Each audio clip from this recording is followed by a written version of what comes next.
On va dire, nous étions 4 filles à la maison. Mes parents y travaillaient tous les deux et ils avaient besoin d'avoir recours à une personne à la maison, donc une ou des nénènes pour s'occuper des 4 filles, notamment pendant les vacances et pendant les mercredis où les parents travaillaient. Et moi, je me souviens de 4 personnes, 4 nénènes que nous l'avons eues dans notre enfance, hein, des personnes pour lesquelles je garde de très très bons souvenirs. Dans ma vie, j'ai été nénène. Bon, j'ai été d'abord avec mes enfants. Et après, le besoin m'a poussé à être nénène. Donc, j'ai été nénène des enfants tessiers à Ravina Malheur. Dès que la maman a commencé à travailler, j'étais avec la petite.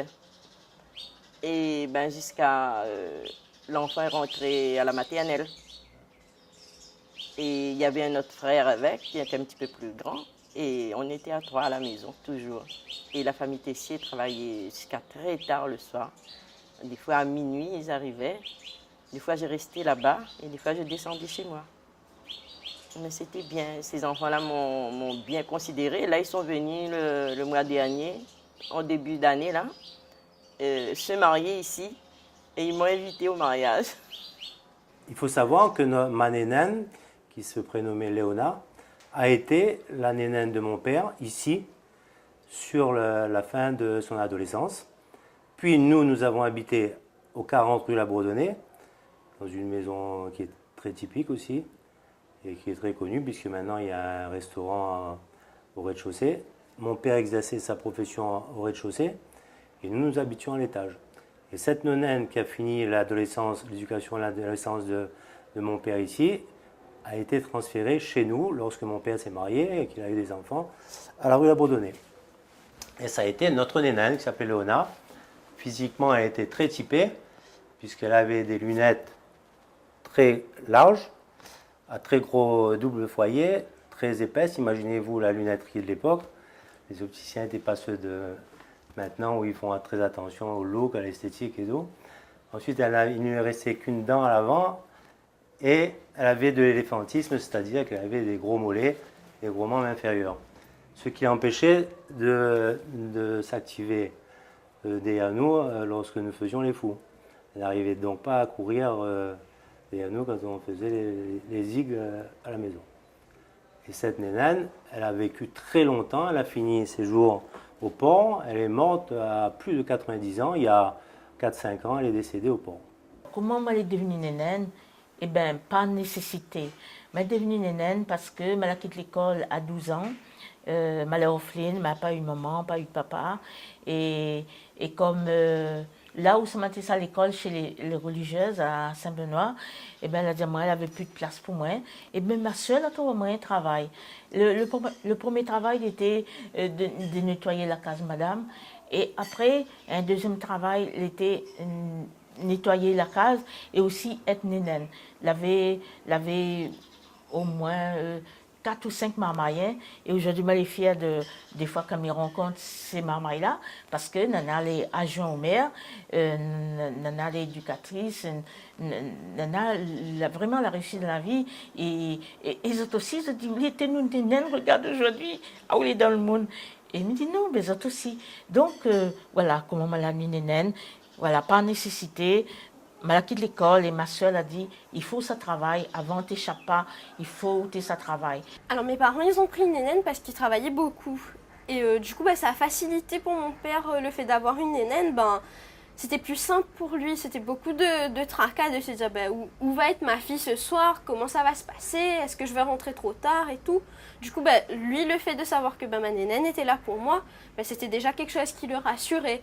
Donc, je pense que c'est ça qui a beaucoup encouragé mes parents à avoir une nénène. Dans notre famille, il y a toujours eu la tradition d'avoir des femmes qui s'occupaient des enfants.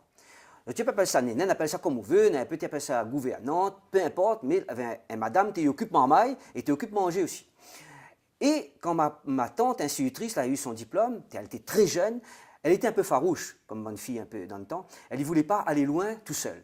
Alors mon papa, qui a connu parmi ses colons, sur son terrain, il avait un monsieur qui s'appelait Langrom, il avait un paquet d'enfants, et dont un paquet de filles.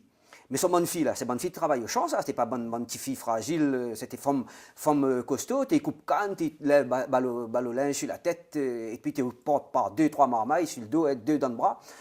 Elle dit, ben, il a choisi un parmi elles, elle dit, Paulina, est-ce que tu voudrais aller travailler chez quelqu'un, etc. Le temps, il n'a pas encore fini son phrase, le Paulina arrive avec son 2 valises dans l'auto-papa. Mes parents l'avaient recruté des nénènes. Pour certaines, c'était des voisines, des gens qui étaient dans le voisinage, nous habitaient la rivière des Pluies. Donc, l'avait connu des personnes qui avaient besoin de travailler. C'était un peu quand même la misère à l'époque. Et il avait besoin de gagner un peu des sous. Donc, mes parents l'avaient recruté. Des gens du coin qui donnaient satisfaction. Je me rappelle de 2 personnes qui étaient très agréables, mais qui avaient quand même autorité sur nous. C'était presque une deuxième maman qui s'occupait de nous de façon très, très proche. Hein. Et après, il y avait une autre personne qui était venue un peu plus loin, qui venait de Tilaos, qui était de la famille d'ailleurs, une petite cousine à nous, et qui venait s'occuper de nous, hein, et qui avait besoin aussi de sortir un peu des hauts pour connaître un peu la vie dans les bas, et qui était venue dans notre famille, et on l'hébergeait. Comme toutes les nénènes d'ailleurs, mes parents, je me souviens très bien, ils gardaient la personne à la maison, et parfois le week-end, ils étaient rentrés chez eux. Mais toute la semaine, ce sont des personnes qui restaient avec nous à la maison, qui mangeaient avec nous. Parfois même, ils venaient en sortie, plus rarement, parce que le week-end, ils partaient à la maison, chez eux. Mais moi, je me rappelle aussi de bons moments où nous partions en pique-nique avec nos nénènes, parce que je me rappelle d'une nénène qui habitait à l'île Quinquina et qui demandait de garde à nous le week-end. Et nous, c'était notre bonheur, hein, les 4 filles, de partir à la rivière, baigner à la rivière. Ils préparaient notre panier, notre petit sac pour le week-end. Aller chez la nénène était la sortie pour nous, vraiment un vrai bonheur, hein, de partir dans ce milieu-là. Avec beaucoup, beaucoup de tendresse, beaucoup d'affection, beaucoup d'inclusion dans leur cercle familial, avec une proximité, une complicité, on va dire, hein, à ce moment-là, de l'époque. Il fallait aider le mari à joindre les 2 bouts.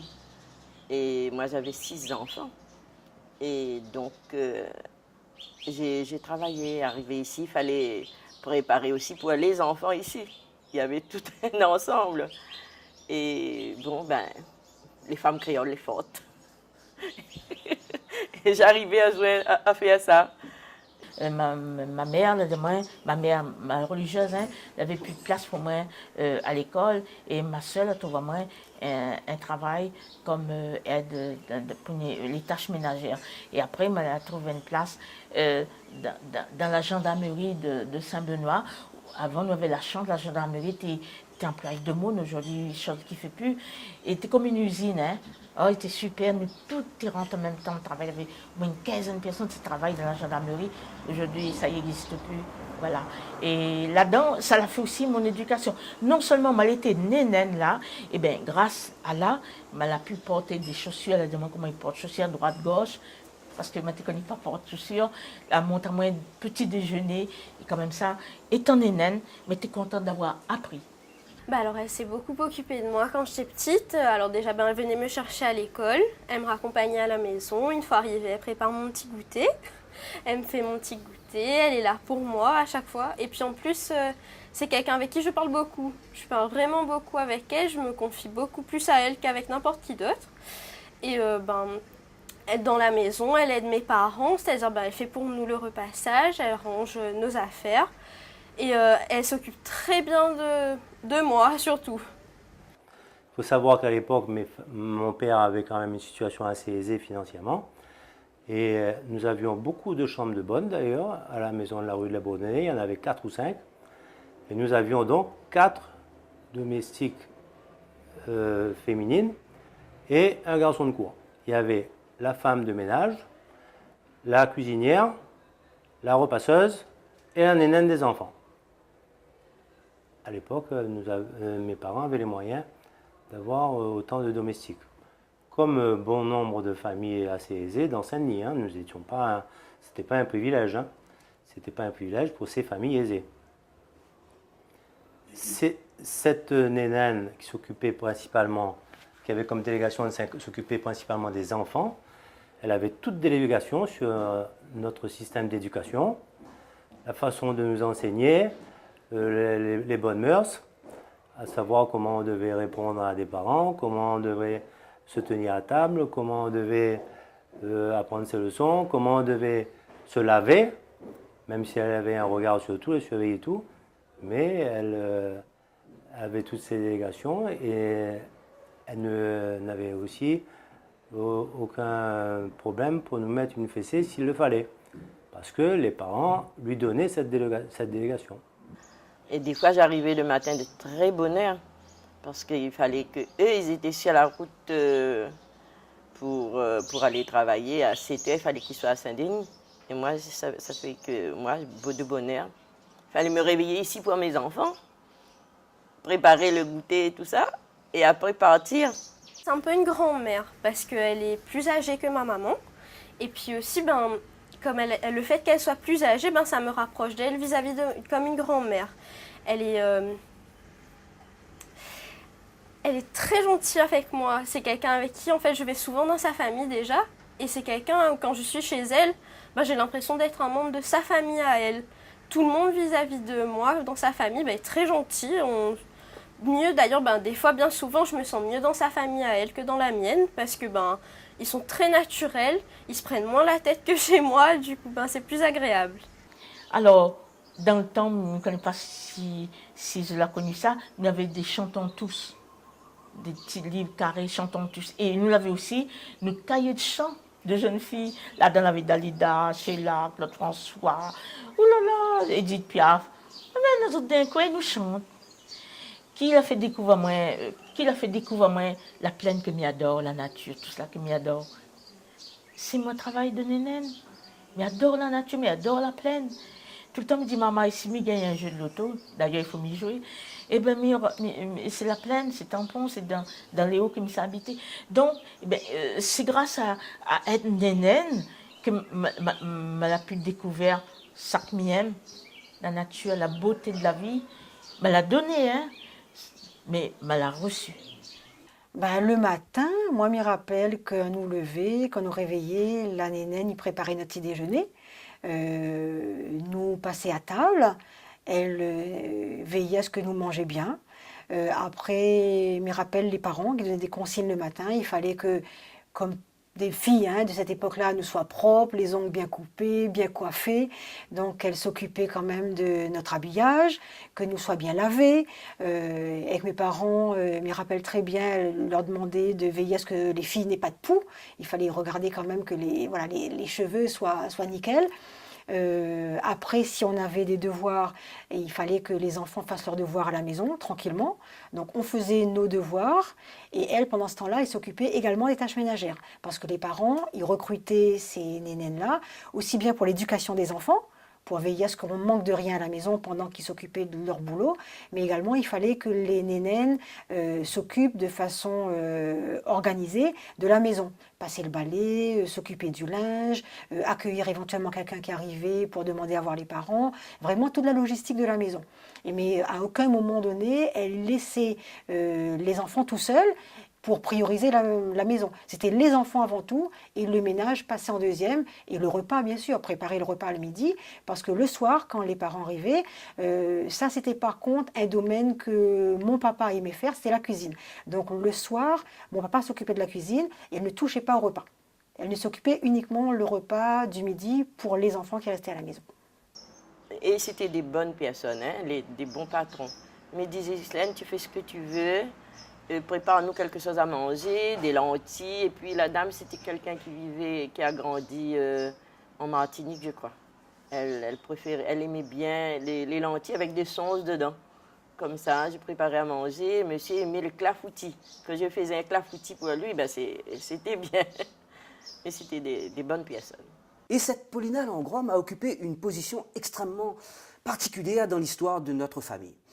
Du départ devenant un genre de garde-corps féminin de mon tante, il est devenu, au fil des années, parce que ma tante lui a appris à lire et à écrire, elle est devenue en quelque sorte la gouvernante de la maison. L'argent de la semaine lui était confié et elle achetait à son gré légumes, fruits, tout ça qu'il fallait pour la case, même aussi l'encaustique pour nettoyer les parquets en bois, Paulina Langrum t'y fait toute dans la case. Et de plus, Paulina Langrum avait la charge d'occuper de nous. Alors elle, parmi prend mon cas, elle était chargée de prépare-moi le matin, donne mon goûter, amène-moi à l'école. À midi, allez, rôde à moi, donne à moi à manger, parce que ma tante n'était pas là. Et tu ramènes à moi à l'école, le soir, tu rôdes à moi, tu baignes à moi, tu fais repasse les leçons, comme tu dit dans le temps. Et quand ma tante rentre, elle avait ses devoirs pour corriger, elle y vérifiait simplement que tout était fait, et nous, t'es couché. Voilà le rôle de cette dame. Au fil des années, elle s'est installée, au fur et à mesure que nous l'a grandi, non plus comme une nénène, mais une véritable deuxième maman. Parce que comme la tante était souvent absente, c'était elle qui prenait à nous, nous t'es causé qu'elle. Mais nénène, m'a besoin de telles affaires, que ça il faut faire. Mon enfant, et elle avait adopté en quelque sorte les règles de vie de notre famille, mais multipliées par 2, par 3, par 5 quelquefois. Ce qui fait que femme-là, il ne fallait pas désobéir parce qu'il était plus sévère que notre propre maman et notre propre ma tante. Mais à tout moment, à tout instant, nous savions que nous pouvions compter sur elle. Quand elle avait une communion, Nénène était là, à table avec nous. Quand elle avait communion solennelle, elle avait rencontre familiale et tout, elle était toujours présente et elle a toujours vécu avec nous. Elle avait sa propre chambre et elle était la maîtresse de maison, la tutrice des marmailles que nous l'étions. Et nous la gardé pour elle un sentiment qui allait à la fois de l'affection vers une personne qui était proche de nous, à la reconnaissance de quelqu'un qui nous avait, plus tard on a eu ça, cette reconnaissance jusqu'à aujourd'hui, quelqu'un qui la montre à nous le droit chemin. Elle remplit un rôle bien plus présent que mes parents en fait, parce que mes parents ils sont restaurateurs et ils travaillent beaucoup. Et du coup ils passent pas vraiment beaucoup de temps avec moi, c'est rare qu'on soit ensemble et ma Nénène elle est là pour moi. Quand je rentre de l'école, quand je rentrais de l'école, elle était là pour moi et du coup je passais plus de temps avec elle qu'avec mes parents. Et moi, le nénène qui intéresse à moi vraiment le plus, c'est d'être nénène dans la case. C'est ça les super. Nénène dans la case. Et bien, nénène, quand maman est née, waouh, c'est comme le Messie. Et ou embrasse, ou baille, ou mettre la poudre le tal quand la fille fait pipi, ou essuie, ou mettre dans le paille. Avant, tes pailles, il n'était pas, comme on appelle couche aujourd'hui, nous mettre dans le paille, nous viens, nous regarde comment les grands y font, nous fait pareil, nous embrasse, nous amène promener. Maman n'était pas un petit peu devant, un petit peu derrière, comme ça. Et chose qu'il a dit aujourd'hui, il ne faut pas faire parce qu'après maman, il marche bancal. Ça nous l'a pris après sur le tard. Et là, cet enfant-là, il était comme notre Messie comme Dieu, parce qu'avant, Dieu il était important dans notre cœur quand on était jeune longtemps. Et bien, cet enfant-là n'était voilé comme le Seigneur. Et bien, il n'était pas avec nous. Nous, ça l'avait, il est avec nous. Quand la rentre de trois galets, nous ça va rod canne à sucre beau fond, il est avec nous pour même s'il ne mange pas, nous mange. Et nous ça vole pistache de la cour, un tel, il était petit, il ne peut pas ça voler, prendre, il n'était pas méchant dans le temps, et l'enfant il était avec nous. L'enfant grandit, et bien quand l'enfant grandit, voilà, que ça nous dit aller apprendre papa. Maman, nous montons aller marcher, nous montons aller manger de riz avec des haricots. C'est pourquoi, dans mon tantine Zazan dit, tu donnes à nous de riz avec des haricots. Montons aller manger de riz, une crase avec des haricots blancs, des haricots rouges, lentilles. Et puis le soir, nous faisons un petit feu, ou alors nous t'es assises au bord canal, parce qu'aujourd'hui, on a trottoir. Ben, ces trottoirs dessous avec des trous, pour nous, c'était canal. Et cracro. À nous, nous étions assis au bord là, nous te racontent des histoires avec notre petit mamaï. Le moment est là, mais à nous, nous devons être le bon petit mamaï. C'est pourquoi, à force de choyer, caresser, aimer, dorloter, c'est mamaï, mes nièces, mes neveux. Pourquoi me dire, mamaï dans la case était pour moi super. Et bien aujourd'hui, c'est maman là qui a moins Nénène. Aujourd'hui, Nénène, nous avons Nénène et puis nous avons grande sœur. Mais moi, c'était ramène au niveau Nénène même.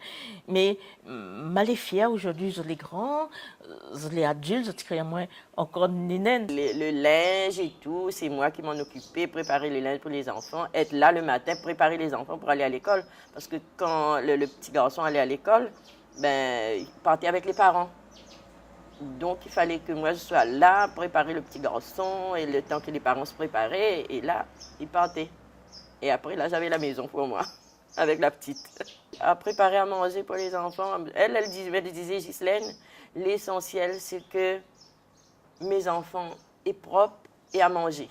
La maison, si tu arrives à nettoyer, tu nettoies.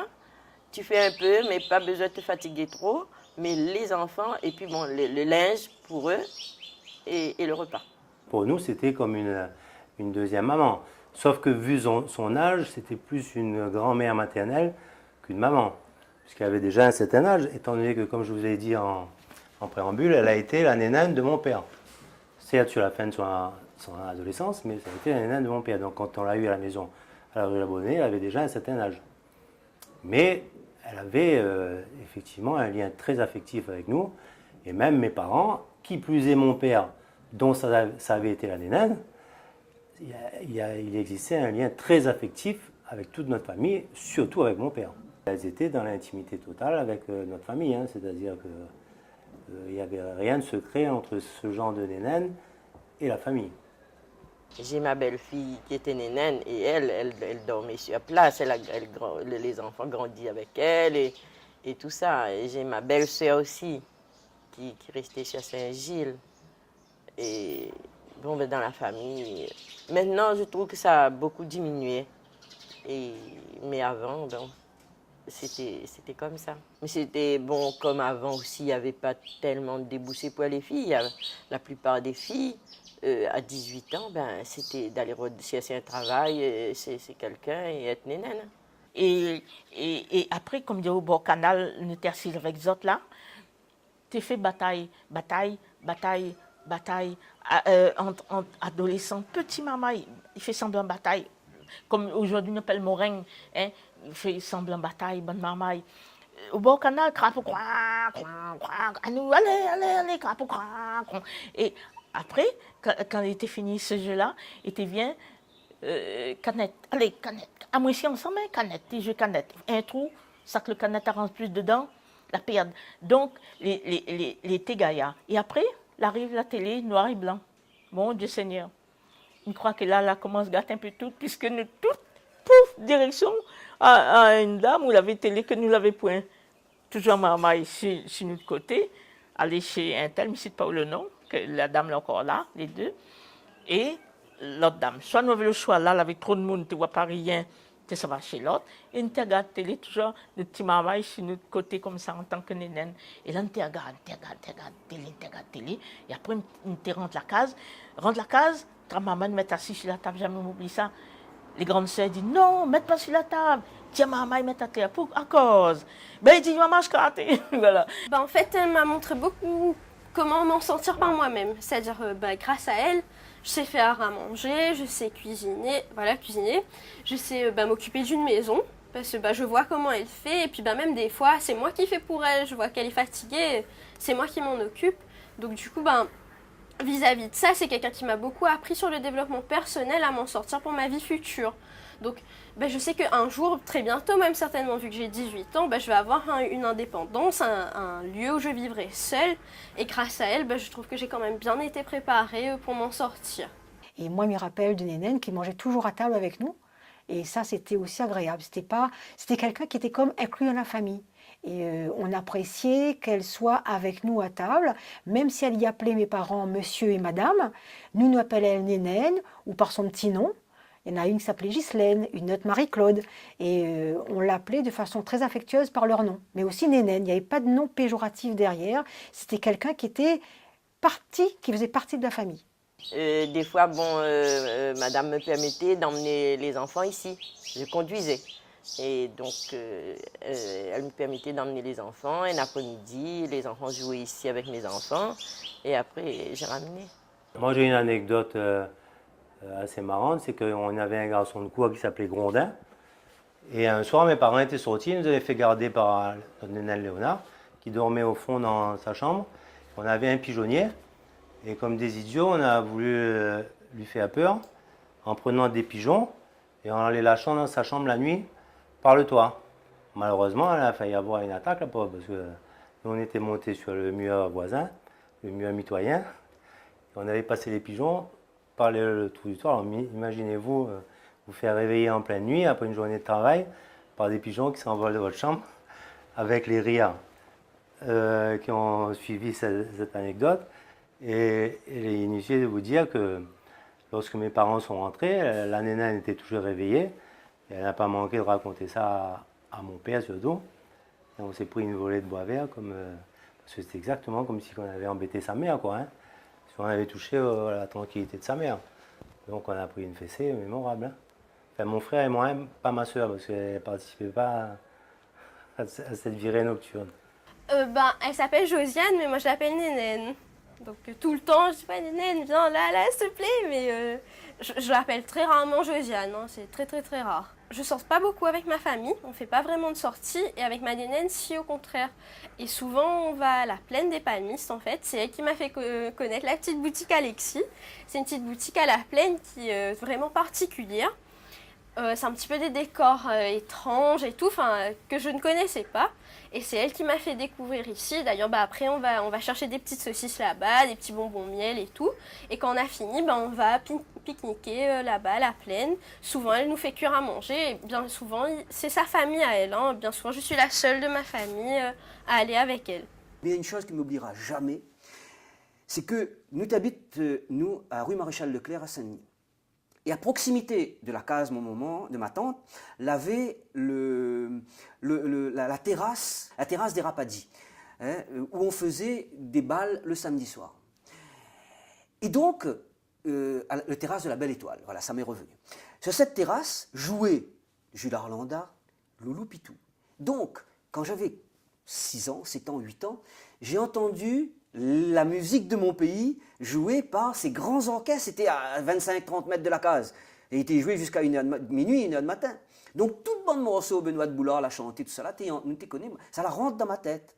Et vieux Kafrina, quand il fait d'or à nous, il chante, mais il ne connaît pas BA16 lui, quand il chante à nous, Maloya. Valet, prête-moi ton fusil. Mais ça, plus doux encore, pour faire d'or tout bon morceau. C'est-à-dire que moi, là, il y a les deux influences. Moi, là, découvre la facette cachée de la chanson de notre pays qui n'était pas autorisée dans le temps, grâce à mon Catherine, Paulina Langrom. Et de l'autre côté, je m'y entendais la musique des salons, des salons de la bourgeoisie, en somme, où de monde ils dansent le quadrille à l'époque, mais ils dansent aussi le boléro, le cha-cha, mais aussi les bons premiers Sega qu'il était autorisé à rentrer dans le salon bal. Voilà. Et cette nénène, elle m'a apporté cette culture-là, et je lui dois cette reconnaissance aujourd'hui. Et le comique, c'est que quand le petit garçon ne voulait pas dormir l'après-midi, je lui dis, écoute, moi je téléphone le père Fouettard, hein, comme ça. Il me dit, téléphone si tu veux. Et après, je prenais le téléphone, je demandais l'heure. Sur le téléphone, on demande l'heure. Et puis, je mettais le micro. J'attendais qu'il dise 4 heures, 16 heures, 17 secondes. Voilà, il va arriver à 7 heures. Et puis, il me dit, d'accord, Ghislaine, je vais aller dormir, Là, il allait dormir. Mais c'était comme ça. Quand il le ravageait trop, c'était le père Fouettard. Pour l'embêter, je mettais l'heure et c'est tout. Mais on s'entendait bien, Oui, je me rappelle très bien des moments où les filles, elles nous mettaient un moment ensemble. On était 4 filles, 4 sœurs à la maison. Elles nous mettaient dehors et en fait, elles avaient la séance où elles devaient couper nos ongles. Et là, chacun notre tour, nous passait avec elle. Elle y prenait, je ne connais plus si c'est les ciseaux à l'époque ou avec un coupe-ongle. Elle s'occupait de nos mains. Et ça, c'est quand on était encore petite. Après, très tardivement, quand on est devenue adolescente, on s'occupait de nous-mêmes, de notre corps, on va dire. Mais je me rappelle très bien de ce moment-là, oui, où elle s'occupait de nos ongles. Ça faisait partie d'un moment dans la journée. Alors, est-ce que c'était le matin après la toilette ou le soir, où elle nous disait justement, allez là, c'est le moment où il faut couper les ongles. Madame Picard, il n'aime pas. Votre maman, il n'aime pas que votre ongles est trop longs et que les sales. Donc, il faut que les mains, les propres. Hein, c'est une jeune fille, il faut que tout les propre à la maison. Moi, je continue. Et moi, j'ai des enfants, ma fat, qui habitent chez moi. Et qu'ils voient les parents tous les 2 mois. Et quand il y a beau temps, qu'ils peuvent monter, qu'il n'y a pas la pluie. Sinon, ils se sentent bien. Il y a une qui a 6 ans ici. Elle est en terminale, là. Et il y a une qui va monter en seconde. Il y a un petit garçon qui est en 3e. Non, en cinquième, Thierry. Mais voilà, ben, c'est des enfants qui sont chez moi. J'ai une petite salle là, regarde la télé, tout ça. C'est du cœur, ça. Moi, je ne voulais pas que les enfants soient pérennisés dans leur école, quoi, l'instruction là-haut, il n'y a pas grand-chose. Je voulais que ces enfants-là réussissent. Voilà. C'est un cœur de nénène.